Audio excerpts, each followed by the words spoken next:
Sunrise Movie Action presents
दर्शकबिन यो झगडा साँच्चीकै नभई कास्कीको धम्पुसमा छायाङ्कन भइरहेको चलचित्र नेप्टीको हो।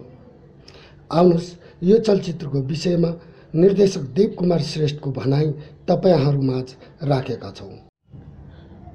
डाक्टर साहब, धम्पुसमा किन छान्नुभयो नेप्टीको लागि र चलचित्र नेप्टीको बारेमा छोटो जानकारी दिनुस् न हाम्रो दर्शकहरुको लागि। के हो नेप्टीको कथावस्तु? खास गरी भन्नुपर्दाखेरि जब नेप्टे गर्ने हाम्रो कुराकानी सुरु भयो, स्क्रिप्ट स्टोरीहरू हेरेपछि हामीलाई एउटा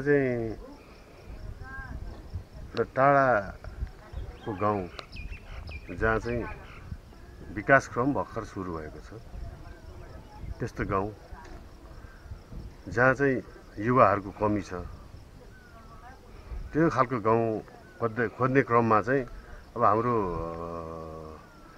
आर्थिक हिसाबले हरेक कुराहरू हेर्दाखेरि धम्पुस एकदम हामीलाई कम्फोर्टेबल लागेको हुनाले हामी धम्पुस रोजेको हौँ। नेप्टे दर्शकहरूको लागि एउटा इन्टरटेनिङ प्याकेज हो। यसमा कमेडी, सेन्टिमेन्ट, लभ सब कुरा मिक्स छ यसमा पनि।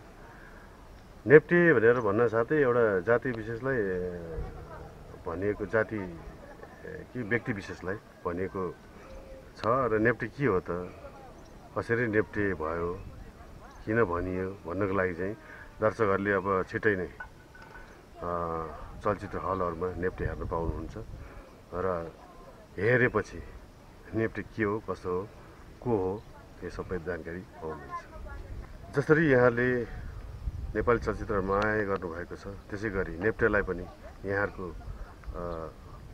यहाँहरूले नेप्टेलाई पनि त्यसै गरी माया गर्नुहुन्छ भन्ने आशा लिएको छु।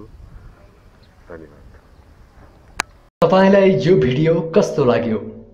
कृपया अन्य यस्तै रोचक सामग्रीहरू हेर्नको निमित्त हाम्रो युट्युब च्यानललाई सब्स्क्राइब गर्न नबिर्सनुहोला।